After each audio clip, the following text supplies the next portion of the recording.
क्या संरक्षित रहती है। तो आपको ये सीखना चाहिए कि कभी भी नाभिकीय विखंडन के दौरान ये क्रिया, चाहे वो आवेश हो, चाहे वो आप लोग का रेखीय संवेग हो, और आप लोग जब छोटे छोटे बच्चे थे तो आप लोग जानते हैं प्रोटॉन की संख्या को हम लोग क्या बोलते हैं, परमाणु संख्या। गा ए, तो गा मतलब होगा गामा, ए मतलब क्या होगा, एक्स किरण। ऐसे आपको ट्रिक भी बताते हैं। देखिए, आपको लगता है कि मेरे घर का सिलेंडर खत्म हो जाता है जलते जलते, लेकिन ये सूरज बाबा के पास कौन सा क्रिया है जो लगातार चलते रहता है।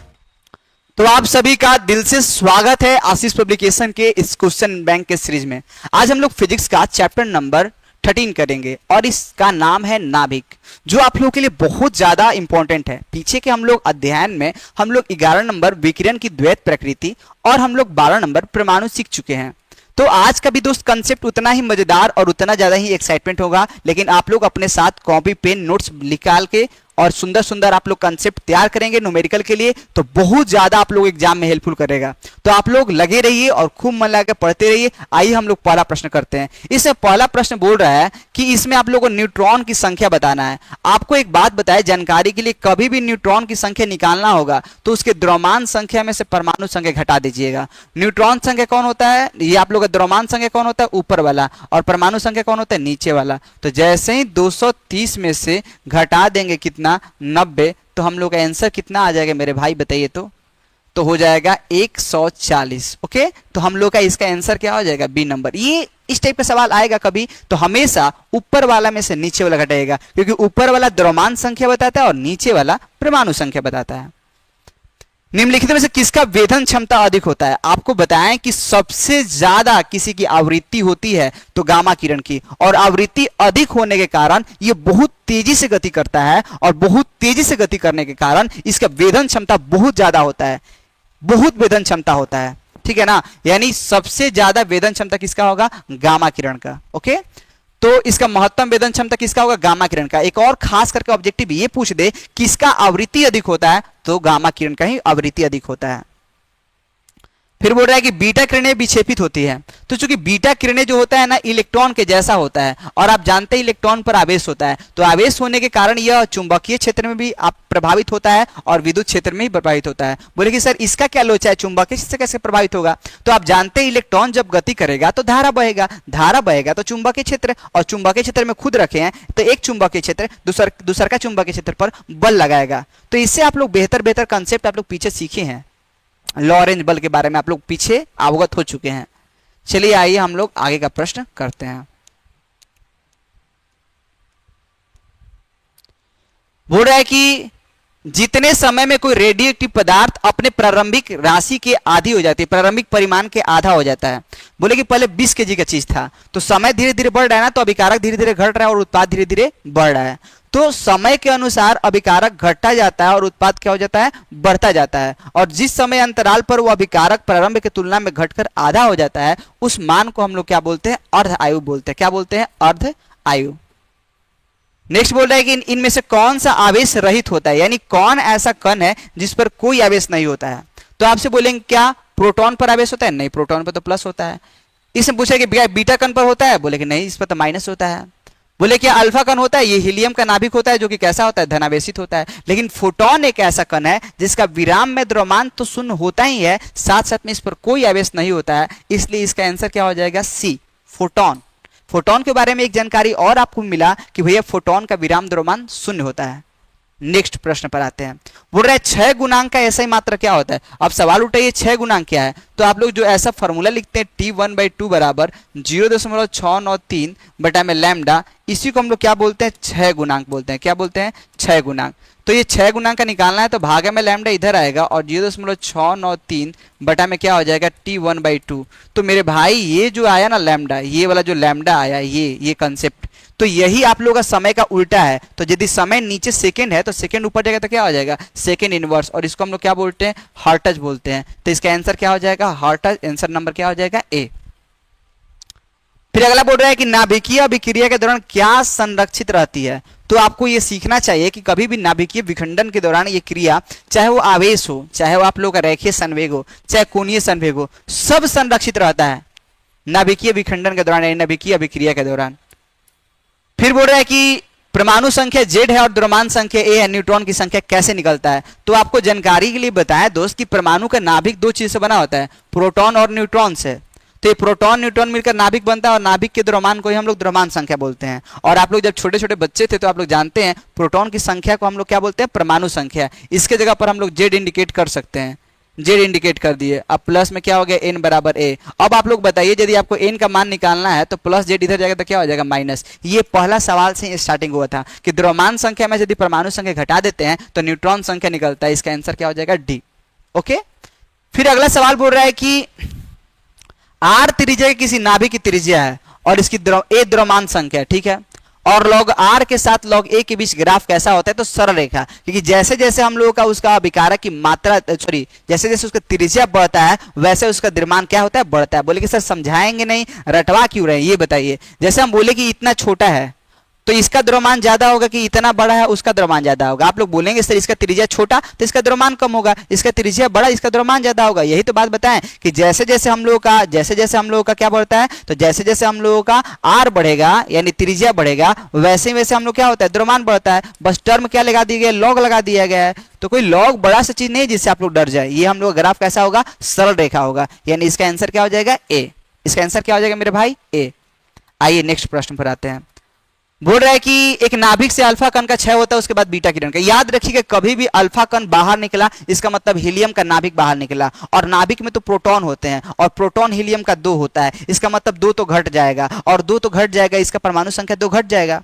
लेकिन कब, यदि अल्फा किरण बाहर निकले तब। लेकिन बीटा किरण निकलने से एक बढ़ जाता है, बीटा किरण बाहर निकलने से क्या हो जाता है, एक बढ़ जाता है, क्योंकि इलेक्ट्रॉन बाहर निकलता है। तो इलेक्ट्रॉन जब बाहर निकल गए, जैसे हम बोले किसी परमाणु के अंदर 3 गो प्लस है तो 3 गो माइनस भी है।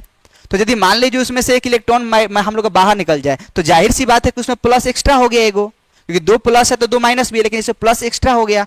कब, जब इलेक्ट्रॉन निकल जाए तो। यानी बीटा किरण निकलने से परमाणु संख्या 1 बढ़ता है जबकि अल्फा कण बाहर निकलने से उसका परमाणु संख्या 2 घटता है। अब आप लोगों से सवाल सुनना चाहेंगे कि भाई बताइए यदि इसका परमाणु संख्या 84 है, यही पहले मेन कंसेप्ट है कि यदि इसमें से हम लोग अल्फा को बाहर निकालेंगे तो इसका 84 से कितना हो जाएगा, 82 हो जाएगा।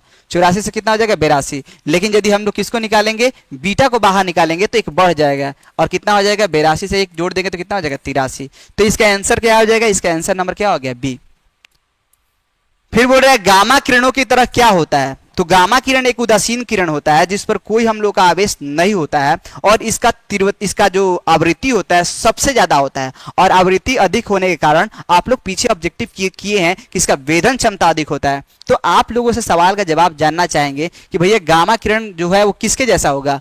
तो एक और बात बता रहे हैं कि ये जो गामा किरण होता है ये आप लोगों का जो 7 आप लोग विद्युत चुंबकीय स्पेक्ट्रम पढ़े हैं, कौन कौन पढ़े हैं, तो आप लोग को बताया है क्या, तो गा ए, तो गा मतलब होगा गामा, ए मतलब क्या हो गया, एक्स किरण। ऐसे आपको ट्रिक भी बता दे रहे, देखिए क्या क्या आप लोगों को ट्रिक बताए थे। एक बताए थे आप लोगों को, देखिए क्या क्या, एक आप लोगों को बताए थे गाय, ठीक, गाय के पैर में, गाय के क्या देखने पर, पैर में, ठीक है, गाय के पैर में देखने पर क्या हो रहा था, तो लाल रंग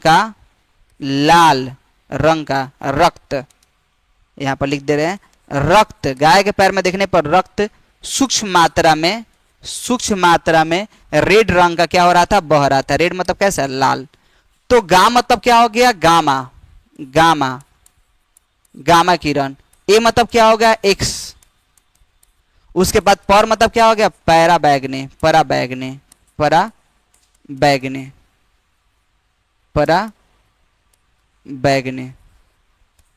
उसके बाद देखने मतलब क्या हो गया, दृश्य।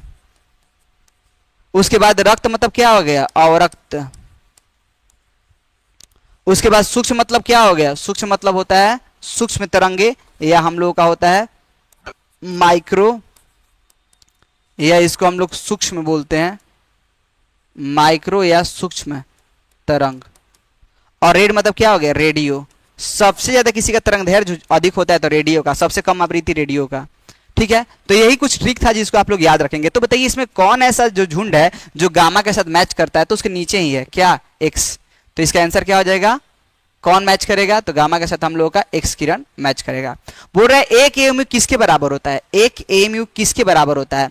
तो आप लोग जानते हैं एएमयू मतलब क्या? आपसे बोलेंगे सोडियम का परमाणु द्रव्यमान कितना होता है, तो आप बोलेंगे 23। फिर पूछेंगे कि ग्राम में कि किलो में, आप बोलेंगे ग्राम में, जो कि गलत बात है। ये दोस्त इतना छोटा होता है कि इतना छोटा होता है कि आप लोग उसको देख ही नहीं पाएंगे। तो ग्राम में कैसे? 23 ग्राम में तो इतना गोल की हो जाएगा, आप उसको देख सकते हैं और देख ना सकते पूरा खा सकते हैं। तो कुल मिलाजुला के बाद आपको ये बात बताएं कि जो हम लोग का परमाणु द्रव्यमान होता है वो एएमयू में होता है। और एक एएमयू में कितना होता है? तो एक एएमयू में होता है 1.67 गुना 10 का पावर माइनस 27 kg। और इसको ग्राम में बोलेंगे तो 1.67 गुना 10 का पावर माइनस 24 ग्राम। ग्राम में बोलेंगे तो इतना, केजी में बोलेंगे तो उतना। हो गया। फिर बोल रहा है तेजी से चलने वाला बीटा किरणें क्या है? तो दोस्त आपको बताएं कि बीटा किरणें इलेक्ट्रॉन के जैसा ही होता है, लेकिन वो बस केवल तेजी से चलता है। और कौन तेजी चलता है? इलेक्ट्रॉन। तो किसके जैसा व्यवहार करता है? बीटा किरण के जैसा।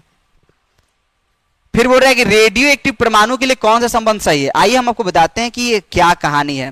तो आप लोग जानते हैं T1/2 बराबर आप जानते हैं क्या? 0.693 बटा में लैम्डा होता है। और यदि इसमें आप लोग 1 से गुना करेंगे तो कुछ बदलेगा नहीं। और ये 1/λ ये 6 नियतांक के बराबर होता है। तो 0.693 इंटू क्या लिख सकते हैं आप लोग? औसत आयु, ऐसा। ठीक है ना। तो 6 नियतांक का व्यतिक्रम किसके बराबर होता है? औसत आयु का। तो ये संबंध सही हो गया। लेकिन कभी ये पूछ दे कि औसत आयु किसके बराबर होगा, तो ये गुना में इधर आएगा तो क्या हो जाएगा? भागा में। यानी T1/2 बटा में क्या हो जाएगा दोस्त? यहां पर हो जाएगा क्या? 0.693। और यदि इसको गुना भागा करते तो हम लोग का 1.14 यानी ये भी आप लोगों का, आप लोग कभी गुना भागा कीजिएगा तो आप लोग इसको मिला लीजिएगा कि ऐसा होता है कि नहीं होता है। यानी जो औसत आयु होगा इसका क्या होगा? गुना के बराबर होगा। लेकिन हम लोग का कभी टीए तो पूछा नहीं है, औसत आयु तो पूछा नहीं है। पूछा क्या है? अर्ध आयु, यानी आगे अर्ध आयु है। तो हम लोग का इसका आंसर क्या हो जाएगा? इसका आंसर हो जाएगा ये वाला। तो 0.693 यानी आंसर नंबर क्या हो गया? डी। ठीक है। लेकिन कभी औसत आयु आगे दे देता तो वो आंसर नहीं होता, इसका होता क्या आंसर होता? तो 1.14। ये गुना भाग कर लीजिएगा और गुना भाग कीजिएगा तो आप लोग का आंसर आ चुका होगा। बोले नाभिक घनत्व, पूरे ब्रह्मांड में यदि सबसे ज्यादा किसी का घनत्व होता है तो वो नाभिक का होता है। पूरे ब्रह्मांड का बात करते हैं, पूरे ब्रह्मांड में सबसे ज्यादा घनत्व वाला कोई चीज है? नाभिक। और इसका जानते हैं कितना घनत्व है? इसका प्रति केजी कितना है? 2.29 गुना 10 का पावर 17 kg मीटर इनवर्स 3। समझे? पूरा ब्रह्मांड में सबसे ज्यादा घनत्व होता है। यही फटने पर नाभिकीय विखंडन होता है और ये इतना ज्यादा विनाशकारी होता है कि उससे इतना ज्यादा ऊर्जा मुक्त होता है कि लगभग जितना सूरज का तापमान है उसके लमसम में तापमान पहुंच जाता है। इतना ज्यादा, बहुत हाई टेम्परेचर। फिर बोल रहा है कैथोड किरणें क्या होती है? तो कैथोड किरणें जो होती है इलेक्ट्रॉन का ही प्रवाह होता है। कैथोड इलेक्ट्रॉन भी माइनस होता है और कैथोड भी क्या होता है? माइनस ही होता है। फिर बोल रहा है कि नाभिक में अल्फा किरण उत्सर्जित होने से परमाणु संख्या में कितना कमी आता है? तो आप लोग कमेंट बॉक्स में लिखें, क्योंकि इसके पीछे हमने सवाल कराया है। बताइए कितना कमी होगा? तो निकलने से हम लोगों का परमाणु संख्या में 2 की कमी होता है। फिर बोल रहा है कि निम्नलिखित में से कौन नाभिक सबसे कम अस्थायी होता है? सबसे कम अस्थायी बोलेगा तो हीलियम, और सबसे अधिक बोलेगा तो हम लोग का आयरन। ये दोनों यहीं पर दिया है। सबसे कम बोलेंगे तो हीलियम, सबसे अधिक बोलेंगे तो आयरन। हो गया, कंसेप्ट रेडी। चलिए हम लोग नेक्स्ट प्रश्न पर आते हैं।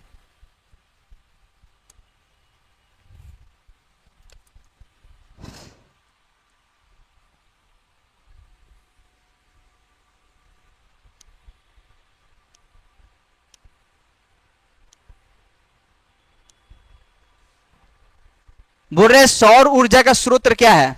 सौर ऊर्जा का जो स्रोत होता है मेरे भाई वो होता है नाभिकीय संलयन। नाभिकीय संलयन, जब हल्के हल्के नाभिक जुटकर बड़ा सा नाभिक का निर्माण करता है, वही हम लोग का नाभिकीय संलयन। और आपसे बोले कि ये सूरज क्या है? तो सूरज आग का गोला ही है, लेकिन इस आग के गोले में क्या क्या आती है? तो हीलियम और हाइड्रोजन गैस से सूरज का निर्माण होता है। आपको लगता है कि मेरे घर का सिलेंडर खत्म हो जाता है जलते जलते, लेकिन ये सूरज बाबा के पास कौन सा क्रिया है जो लगातार चलते रहता है? तो होता क्या है ना कि वहां पर नाभिकीय संलयन क्रिया होता है। जो उसमें किरण टूट रहा है ना वो बाद में जुट भी जा रहा है, इसलिए क्रिया लगातार चलते रहता है। बोले कि तो हम लग रहा है कि सूरज कभी बुझेगा ही नहीं। इस दौरान थोड़ी मात्रा में ऊर्जा का ह्रास होता है, जिसके कारण वो सूरज एक ना एक दिन बुझ ही जाएगा। फिर नेक्स्ट सवाल आप लोगों से बोल रहा है क्या कि निम्नलिखित में कौन मौलिक कण नहीं है? तो मौलिक कण कौन? इलेक्ट्रॉन होता ही है, प्रोटॉन होता ही और न्यूट्रॉन होता ही है। ये कण क्या है? ये फोटोन कण होना चाहिए था ऑप्शन में, लेकिन कोई भी हो ये तो होगा नहीं। फिर अगला सवाल बोल रहा है कि इसमें से अल्फा कण का क्षय होने से कौन सा बात सही है? तो जब भी हम लोग अल्फा कण बाहर निकलेगा तो उसमें से परमाणु संख्या परमाणु संख्या में 2 की कमी आएगा और द्रव्यमान संख्या में 4 की कमी आएगा। और क्या बाहर निकल रहा होगा? हीलियम। ये तो पहला ऑप्शन ही सही है। इसमें +4 हुआ जो कि गलत है, क्योंकि 4 तो बढ़ेगा नहीं। इसमें तो -4 हुआ है लेकिन इसमें +2 हो गया जो कि ये भी गलत है। इसमें दोनों में +4 +2 की ये भी गलत है, सब गलत है। इसका आंसर क्या हो गया? ए। रेडियो एक्टिव तत्व के लिए निम्नलिखित में से कौन सही है? तो अब औसत आयु का सवाल आ गया। अब औसत आयु के लिए आप लोग निकालेंगे तो T1/2 बराबर अभी पढ़े क्या 0.693 बटा में लैम्डा, और 1 में लैम्डा जो हो गया वो औसत आयु हो गया यानी TA हो गया। और यदि ये T1/2 है तो गुना में इधर आएगा तो क्या हो जाएगा? भागा में 0.693। आप लोग इसको 1 से गुना करके जरूर कमेंट बॉक्स में लिखेंगे इसका क्या आंसर होगा। तो अब बताइए इसका क्या आंसर होगा दोस्त? तो ये ऑप्शन में नहीं है। तो आप लोगों का यहां पर जो हमने सूत्र बनाया वो किसके लिए सूत्र बनाया? तो TA बराबर 1 में लैम्डा के लिए सूत्र बनाया। तो ये भी हम लोग का आंसर हो सकता है। तो इसका आंसर क्या हो जाएगा? इसका आंसर हो जाएगा बी। निम्नलिखित में से कौन आवेशित नहीं है? इसमें से आपसे पूछा जा रहा है कौन आवेशित नहीं है, किस पर आवेश नहीं होता है? तो प्रोटॉन पर हम लोग का बीटा कण पर तो माइनस होगा, अल्फा कण पर प्लस होगा, इलेक्ट्रॉन पर माइनस होगा। लेकिन फोटोन एक ऐसा कण है जिसका विराम द्रव्यमान कितना होता है? 0 होता है और इस पर कोई आवेश नहीं होता है। फिर देखिए बोल रहा है कि अर्धायु काल एवं क्षय नियतांक के बीच क्या संबंध है? तो ये एक बार नहीं, 2 बार नहीं, बार बार बताएं कि T1/2 बराबर इतना फॉर्मूला होता है। फिर नेक्स्ट प्रश्न बोल रहा है कि निम्नलिखित में से कौन अल्फा कण के लिए सही है? तो अल्फा कण क्या होता है? हीलियम का नाभिक होता है। यही हम लोग का आंसर सही है। फिर बोल रहा है कौन समीकरण सही है? देखिए दोस्त इसमें क्या हुआ ना कि ये इसलिए गलत है क्योंकि यहां पर यूरेनियम टूटकर यूरेनियम बन रहा है, जो कि यहीं से बात गलत हो चुका है। यहां पर यूरेनियम टूटकर थोरियम बन रहा है, ये सही है। 38 था और यहां पर 234 साथ जोड़ते हैं तो 38 ये भी सही है। यहां पर 92 था, 90 2 92 ये सही है। यहां पर क्यों गलत हो गया भाई? ये टूटेगा तो 38 से 39 होगा, कभी गलत है। ये टूटेगा तो 38 से 42 होगा कभी, यानी टूटने से भैया द्रव्यमान घटेगा ना, बढ़ेगा कैसे? इसलिए ये दोनों ऑप्शन गलत है। तो हम लोग का आंसर क्या हो जाएगा? Answer number B.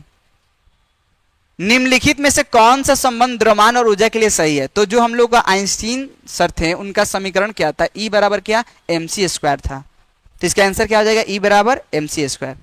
फिर बोल रहा है कि रेडियो एक्टिव समस्थानिक के लिए अर्धायु 5 दिन है। यानी आपसे बोला गया कि जो अर्धायु का वैल्यू दिया गया, T1/2 का वैल्यू दिया गया, वो कितना दिया गया? 5 दिन। आपको हम बताएं कि जो समय होता है वो अर्ध आयु का कितना होता है? n गुना होता है। तो अर्ध आयु का मान कितना दिया? 5, और समय दे दी चुका है कितना दिन के लिए बात बोल रहा है? तो 20 दिन के लिए। तो आपको n का वैल्यू निकालना होगा, तो गुना में 5 इधर जाएगा तो कितना होगा? n का वैल्यू बोल 4। बोले कि सर इसका निकाल कर करेंगे क्या? क्योंकि आप जानते हैं किसी भी परमाणु में कितना हम लोग का विघटन अंश बचा हुआ है वो प्रारंभ की मात्रा और 1/2 का पावर n का गुणनफल के बराबर होता है। यानी यदि आपको निकालना है कितना शेष मात्रा बचा तो प्रारंभ की मात्रा लिखना होता है और 1/2 का पावर n निकालना होता है। बोले n क्या है? n होता है कि यदि टोटल समय को उसको अर्धायु से भाग देते हैं तो n निकलता है। तो n का वैल्यू निकल चुका है 4। अब ले जाके यहाँ पर रखेंगे तो प्रारंभ के मात्रा के 1/2 का पावर 4 मतलब कितना हो जाएगा? n0 में क्या हो जाएगा? 16, यानी 1 में क्या हो जाएगा? 16 गुना के बराबर हो जाएगा। आंसर नंबर क्या हो जाएगा? डी। फिर बोल रहा है नाभिकीय रिएक्टर में मंदक का क्या काम होता है? तो नाभिकीय रिएक्टर का अलग अलग बात है। कोई ईंधन होता है जो नाभिकीय विखंडन में उसका विघटन होता है, कोई हम लोगों का शीतलक होता है जो उसके अंदर के उष्मा को ठंडा करता है, और ये जो हम लोग का जो मंदक है, ये मंदक का क्या काम होता है? मंदक जो होता है ये हम लोग का कैडमियम या बोरॉन का छड़ उसमें घुसेड़ा जाता है। ये न्यूट्रॉन की गति को धीरे करता है, क्योंकि यदि न्यूट्रॉन बहुत तेजी से गति करेगा तो ब्लास्ट हो सकता है और अगल बगल जानलेवा हमला हो सकता है। तो इससे क्या होता है? बचने के लिए न्यूट्रॉन को गति को मंद करना जरूरी होता है। उसका काम कौन करता है? तो मंदक। किसी परमाणु में नाभिक किससे बना होता है? तो किसी भी परमाणु का जो नाभिक बना होता है वो प्रोटॉन और न्यूट्रॉन से बना होता है। आप लोगों को क्या जानकारी है कि इसके बारे में कौन सा वैज्ञानिक सबसे पहले बताया था? तो आप लोग कमेंट बॉक्स में लिखेंगे ये कौन सा वैज्ञानिक था जिसके बारे में सबसे पहले जानकारी दिया था। रेडियो सक्रियता का मात्रक क्या होता है? तो रेडियो सक्रियता का जो मात्रक होता है वो आप लोग का क्या होता है? क्यूरी या बैकुरल। तो हालांकि क्यूरी ऑप्शन में दिया था, इसका आंसर क्या हो जाएगा? क्यूरी। ठीक है।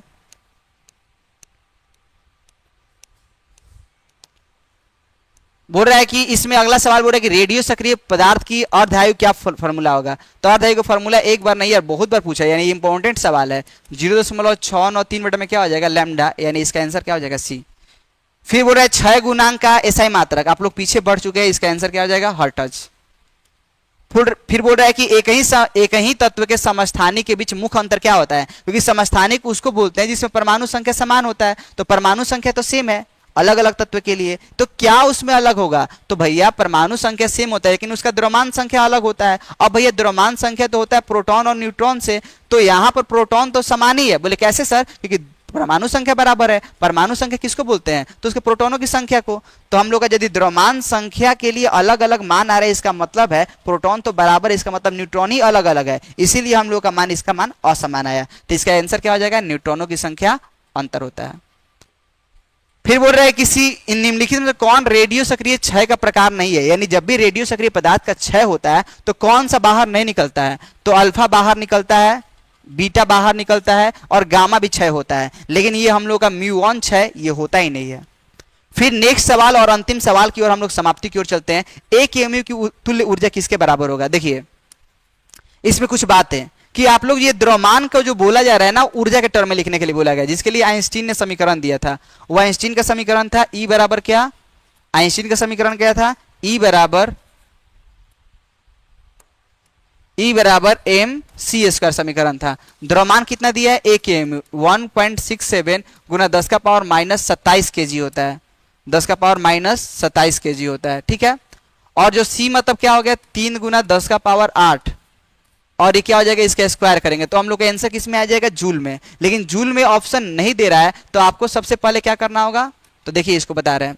तो इसको जब सबको गुना भाग करेंगे तो आप लोग जानते हैं कि एक इलेक्ट्रॉन वोल्ट में 1.6 गुना 10 का पावर माइनस 19 जूल होता है। तो आपको 1 जूल का निकालना है, तो गुना में आएगा तो इधर क्या हो जाएगा, भागा में, यानी 1.6 गुना 10 का पावर माइनस 19 1 जूल में इतना इलेक्ट्रॉन वोल्ट हुआ। तो 2 जूल बोलेंगे 2 से गुना, यानी कहने का मतलब कि 1.67 गुना 10 का पावर माइनस 27 बटा में क्या हो जाएगा 3 मतलब क्या हो गया, 3 का स्क्वायर मतलब कितना हो गया 9, और ये 8 दूनी कितना हो गया 16, ये हो गया। और उसको किससे डिवाइड करेंगे, तो 1 बाई में 1.6 गुना 10 का पावर माइनस 19 से डिवाइड करेंगे, और जब डिवाइड करेंगे ना और ये गुना भाग करेंगे ना तो कितना आ जाएगा 931 मेगा इलेक्ट्रॉन वोल्ट, ठीक है। यदि इलेक्ट्रॉन वोल्ट में छोड़ देंगे, इलेक्ट्रॉन वोल्ट में नहीं बदलेंगे, इलेक्ट्रॉन वोल्ट में बदलने के लिए नहीं बोल रहा है, इलेक्ट्रॉन वोल्ट में नहीं बदलने के लिए बोल रहा है, तो हम लोग यहीं पर छोड़ देंगे। यदि यहीं पर छोड़ेंगे तो हम लोग का आंसर आ चुका होगा कितना, 931 मेगा इलेक्ट्रॉन वोल्ट।